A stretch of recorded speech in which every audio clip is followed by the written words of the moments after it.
Good morning everyone and welcome back to my YouTube channel let's discuss. Friends, आज हम discuss करने वाले हैं क्लास 10th विषय सामाजिक विज्ञान और वर्कशीट नंबर 72 है, जो कि यह आपका 31 दिसंबर 2020 के लिए है, यानी आपका 2020 का लास्ट वर्कशीट है। ठीक है, उसके बाद हम 2021 में एंट्री करेंगे। तो आप सभी को पुराने साल का मुबारक और नए साल का भी मुबारक हो। ठीक है, तो चलिए अर्थव्यवस्था के क्षेत्रक की पुनरावृत्ति आज करेंगे एक एक करके। ठीक है, यानी पुनरावृत्ति मतलब क्या होता है, रिवीजन हम करते हैं। क्या करते हैं?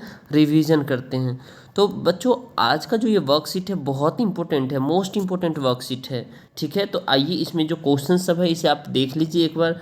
ठीक है, इसमें जो क्वेश्चन है इसे आप देख लीजिए। जैसे तृतीय क्षेत्र को सेवा क्षेत्र क्यों कहा जाता है, सार्वजनिक क्षेत्र का प्रमुख उद्देश्य क्या होता है, कि निजी क्षेत्र का प्रमुख उद्देश्य क्या होता है, मौसमी बेरोजगारी क्या होता है, और सरकार किस प्रकार कृषक एवं उपभोक्ता दोनों की सहायता करता है।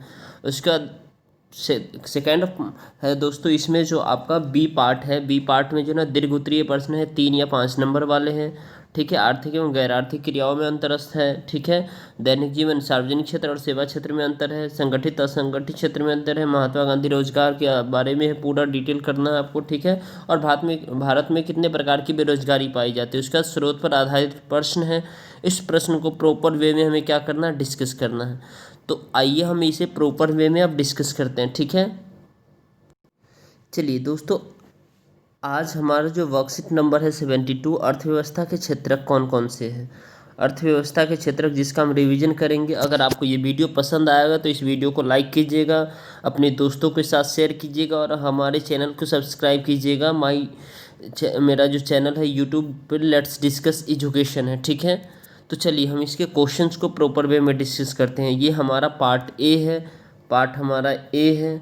ठीक है, जैसे लघु उत्तरीय प्रश्न है, 1 अंक वाले हैं। तृतीय क्षेत्रक को सेवा क्षेत्र क्यों कहा जाता है? ठीक है, तो तृतीय क्षेत्रक को सेवा क्षेत्र इसीलिए कहा जाता है कि यह क्षेत्र प्राथमिक व द्वितीय क्षेत्रक के लिए उत्पादन सहायता गतिविधियों में सहायता करता है। ठीक है, यानी ये तृतीय क्षेत्र को सेवा क्षेत्र इसलिए कहा जाता है क्योंकि द्वितीय क्षेत्र और प्रथम क्षेत्र जो भी होता है उसके लिए ये सारा सहायता करता है। जो भी इनके पास जो उत्पादन प्रोडक्ट होता है, ठीक है, ये सारे के सारे ये क्या करते हैं, उसमें सहायता करते हैं। जैसे कि आप कह सकते हैं जो प्रथम क्षेत्र कौन कौन से होते हैं वो मैं बता रहा हूँ। जैसे कि आपको पता है जो प्राथमिक क्षेत्र में क्या होता है, प्राथमिक क्षेत्र में कृषि आती है। ठीक है, तो कृषि को जो है ना, कृषि। ठीक है, उसके बाद द्वितीय क्षेत्र में भी जो है ना, आपने बहुत सारे ऐसे जो है ना, जैसे आप देखा होगा सेवा क्षेत्र को भी कहते हैं द्वितीय क्षेत्र, यानी कि कॉल सेंटर वगैरह। ठीक है, तो ये सारे जो है ना क्या है, द्वितीय क्षेत्र में आप कह सकते हैं जो औद्योगिक क्षेत्र को आते हैं। ठीक है, तो इन सभी गतिविधियों में सहायता करता है।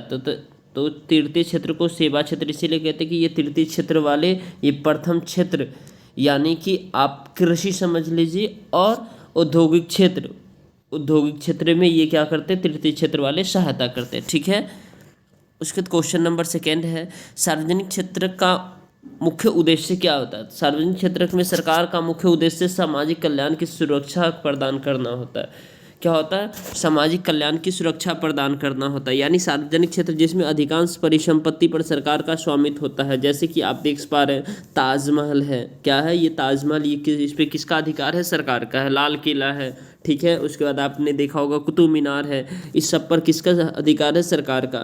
हमारे जो स्कूल है सर, गवर्नमेंट स्कूल जिसमें आप पढ़ते हैं, ये सारे क्या है, सरकार का है। ठीक है दोस्तों, तो ये सार्वजनिक संपत्ति हुई और इसका जो है ना सामाजिक कल्याण को सुरक्षा प्रदान करना होता है। ठीक है, जैसे पुलिस क्या है, ये सरकार की पुलिस होती है जो हमें क्या करती है, हमें जो है ना खतरों से बचाती है वगैरह वगैरह, जिस तरह से उन्हें हेल्प करना होता है। ठीक है, अपने संविधान के दायरे में रहकर वो हमें मदद करते हैं। ठीक है, अब देखिए थर्ड है,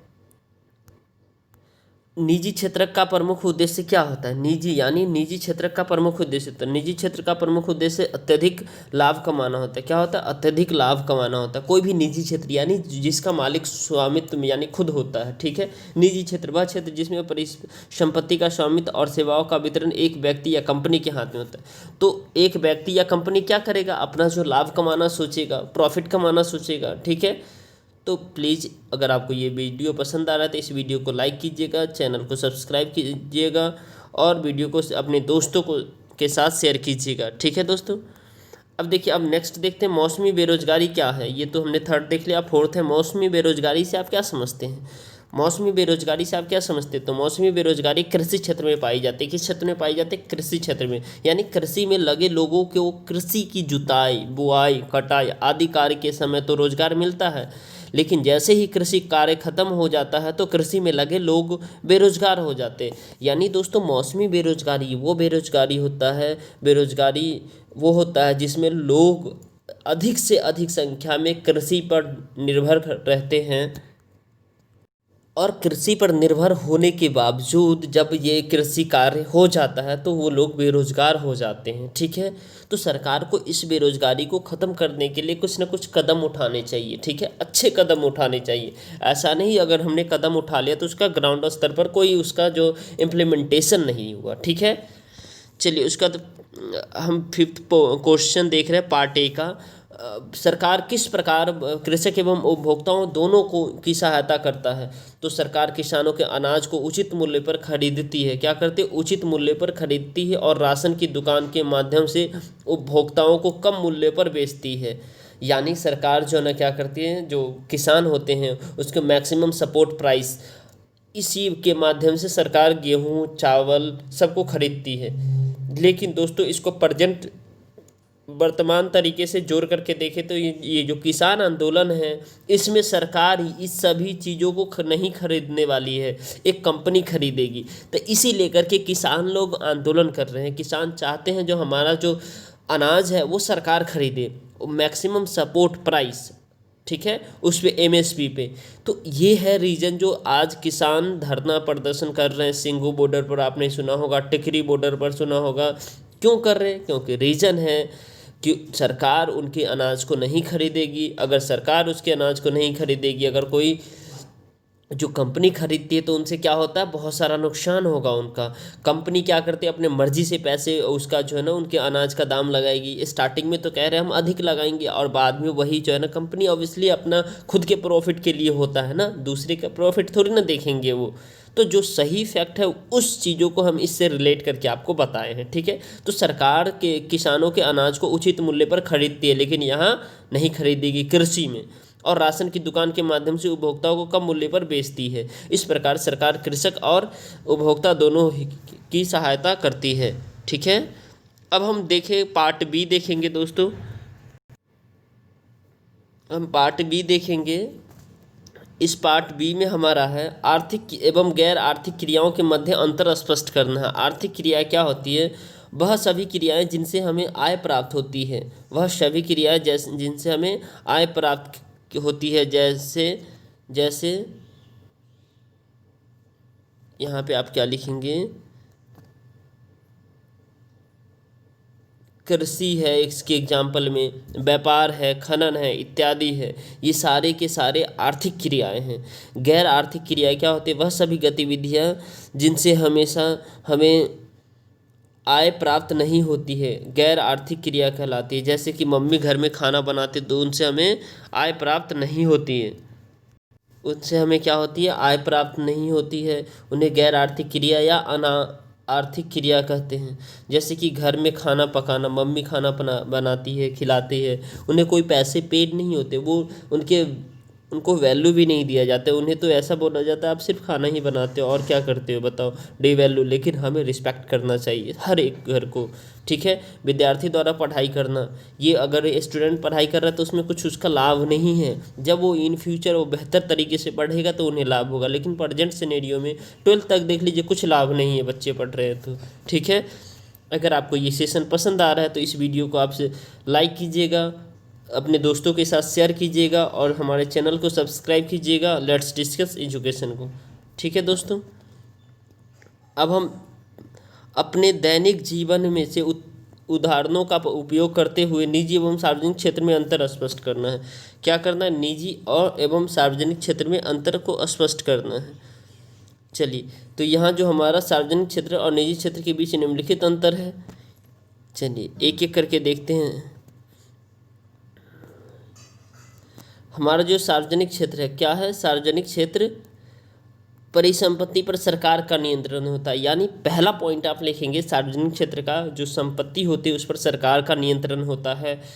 और दूसरा पॉइंट आप लिखेंगे इस पर सभी सेवाएं सरकार उपलब्ध करवाती है। इसमें सरकारी संपत्ति, सार्वजनिक संपत्ति में जैसे कि आप देखिए आपके पास जो है ना, आपने लाल किला देखा होगा, कुतुब मीनार देखा होगा, ये सार्वजनिक संपत्ति है, ठीक है। तो इसमें सभी जो सरकार की देख रेख करती है, रख रखाव करती है, ठीक है, और सभी सेवाएं सरकार उपलब्ध करवाती है। थर्ड पॉइंट आप देख पा रहे हैं, इसका उद्देश्य अधिकतम सामाजिक कल्याण करना होता है। क्या होता है? सामाजिक। और फोर्थ है रोजगार सुरक्षा दी जाती है। क्या दी जाती है? रोजगार सुरक्षा। और फिफ्थ है संवैधानिक छुट्टी व अन्य सेवाएं दी जाती हैं। उसके बाद आप देख सकते हैं निजी क्षेत्र। निजी क्षेत्र में जो डिफरेंस है, हमने तो प्राथमिक क्षेत्र, हमने जो है ना सार्वजनिक क्षेत्र में देख लिया। अब निजी क्षेत्र कैसे? निजी क्षेत्र परिसंपत्ति पर निजी स्वामित्व होता है। यानी किसी कंपनी या किसी व्यक्ति का क्या होता है? किसी कंपनी या किसी व्यक्ति का इस पर अधिकार होता है निजी क्षेत्र में, ठीक है। किसी कंपनी या किसी व्यक्ति का अधिकार होता है। दूसरा पॉइंट आप कह सकते हैं इस पर क्या होता है? सारी चीज़ें एक व्यक्ति या कंपनी उपलब्ध करवाती है। और तीसरा पॉइंट आप कह सकते हैं अधिकतम लाभ कमाना इसका उद्देश्य होता है। यानी कंपनी क्या करती है? अधिकतम लाभ कमाना चाहती है, ठीक है। उसके बाद नेक्स्ट पॉइंट लिखेंगे रोजगार व श्रमिक असुरक्षित होते हैं। रोजगार और श्रमिक को कभी भी ये गारंटी नहीं होती कि वो उनके यहाँ काम करते रहे। उन्हें जब चाहे, जब उन्हें कम पैसे में अगर कोई रोजगार करना चाहे तो उन्हें वो रख लेते हैं और उन्हें निकाल देते हैं कंपनी से, ठीक है। तो ये निजी क्षेत्र की ये खास कमी है। और भी पॉइंट है हमारे पास, वैधानिक छुट्टी व अन्य सेवाएं सामान्यतः नहीं दी जाती। जो सरकारी छुट्टी होती जैसे संडे को हो गया, कभी कभी संडे को भी नहीं दी जाती, तो इस तरह का जो छुट्टी है ये भी नहीं दी जाती। तो निजी क्षेत्र का जो है ना ये सारे कमी है दोस्तों, इसको हमें अच्छे से याद करना है, ठीक है। अब देखिए नेक्स्ट क्वेश्चन है संगठित एवं असंगठित क्षेत्र के मध्य अंतर स्पष्ट कीजिए। संगठित क्षेत्र क्या होता है और असंगठित क्षेत्र क्या होता है? आपको पता होना चाहिए संगठित क्षेत्र जो है ना और असंगठित क्षेत्र, ये क्वेश्चन इंपॉर्टेंट है। इससे पहले जो अभी क्या किया है वो भी इम्पोर्टेंट है। तो आप सिंपल सा पहले ओरली समझ लीजिए। संगठित क्षेत्र अधिक वेतन प्राप्त होती है जबकि असंगठित क्षेत्र में कम वेतन प्राप्त होती है। संगठित क्षेत्र में नौकरी सुरक्षित होती है जबकि असंगठित क्षेत्र में नौकरी सुरक्षित नहीं होती। संगठित क्षेत्र में कार्य की स्थितियाँ अच्छी होती है जबकि असंगठित क्षेत्र में कार्य की स्थिति अच्छी नहीं होती है, ठीक है। कर्मचारी सेवाओं योजनाओं का लाभ उठाते हैं संगठित में जबकि असंगठित में कर्मचारी योजनाओं का लाभ नहीं उठाते हैं। संगठित में क्षेत्र में कार्य अवधि कम काम घंटों की होती है जबकि असंगठित क्षेत्र में कोई निश्चित कार्य अवधि नहीं होती है, ठीक है। तो आइए इसको डिस्कस करते हैं। देखिए आपका जो पहला पॉइंट है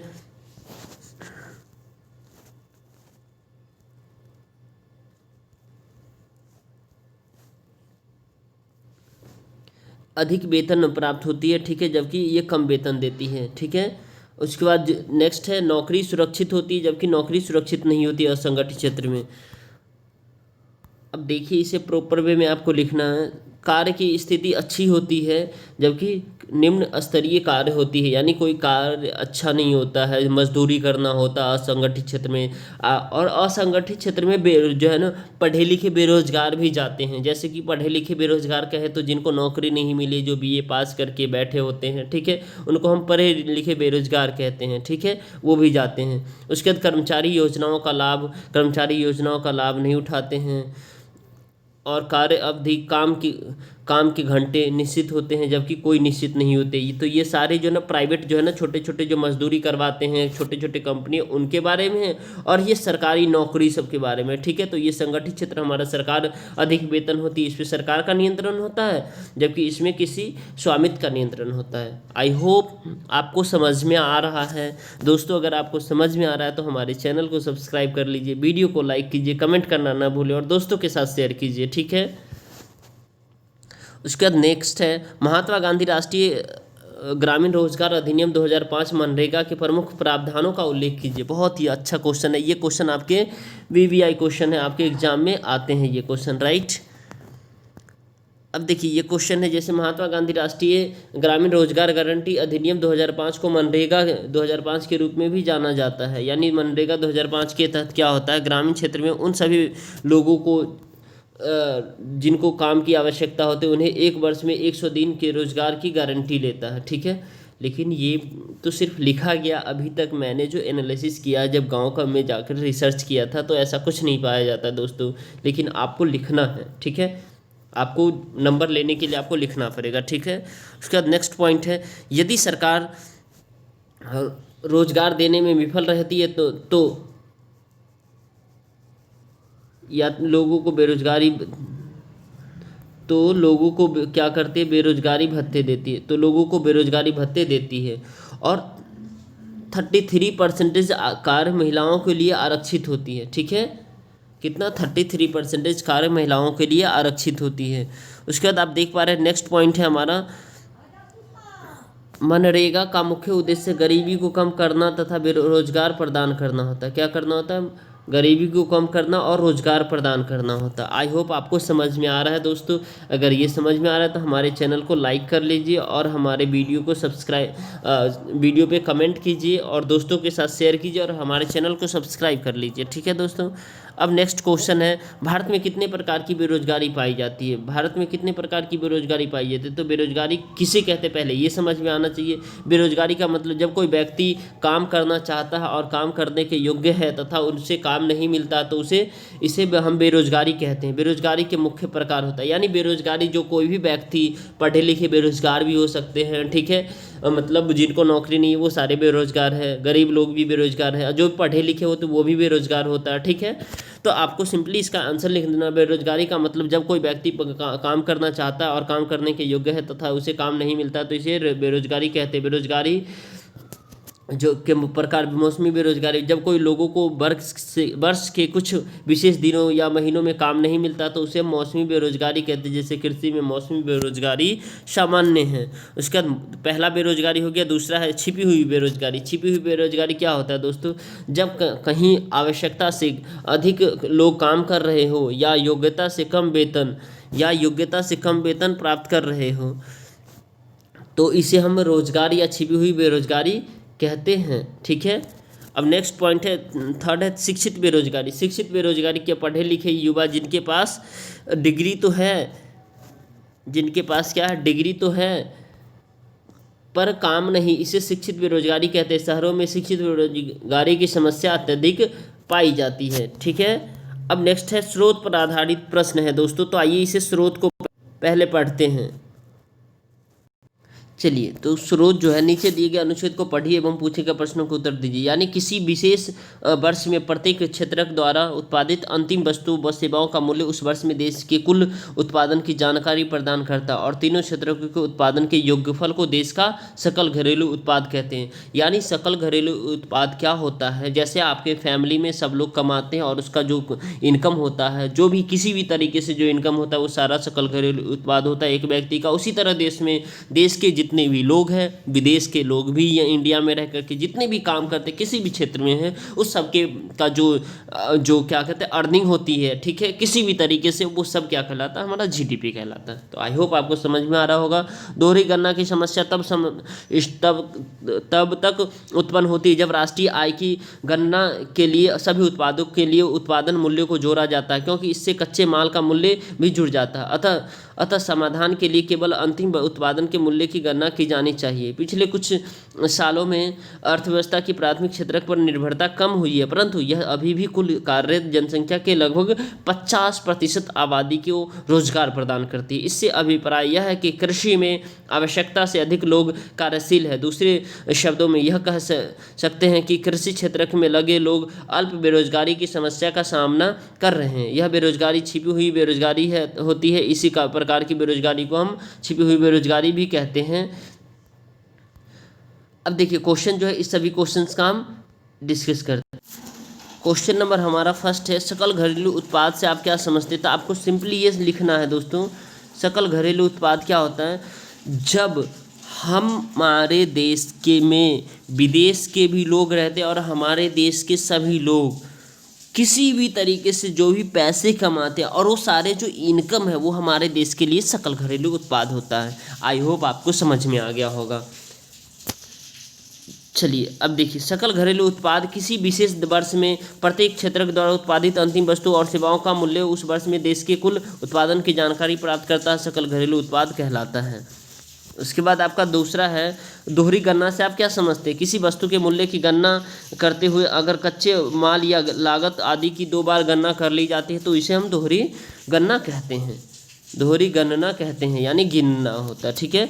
अब देखिए अल्प रोजगार से आप क्या समझते हैं? अल्प रोजगार ये बहुत बड़ा डेंजरस और खतरा है हमारे देश में, ठीक है। जो जब कहीं आवश्यकता से अधिक लोग काम कर रहे हो या योग्यता से कम वेतन प्राप्त कर रहे हो तो इसे हम अल्प रोजगार या छिपी हुई बेरोजगारी कहते हैं। इसमें लोगों का शोषण अत्यधिक होता है। अब देखिए नेक्स्ट है कृषि क्षेत्र में छिपी हुई बेरोजगारी की समस्या का हल करने के लिए एक उपाय बताइए। तो कृषि ग्रामीण क्षेत्र में लघु उद्योगों का विकास करके छिपी हुई बेरोजगारी की समस्या का समाधान किया जा सकता है। ओके फ्रेंड्स, तो आई होप आपको समझ में आया होगा। अगर आपको ये वीडियो पसंद आया तो इस वीडियो को लाइक कीजिए, अपने दोस्तों के साथ शेयर कीजिए और हमारे चैनल को सब्सक्राइब कीजिए। Thanks for watching.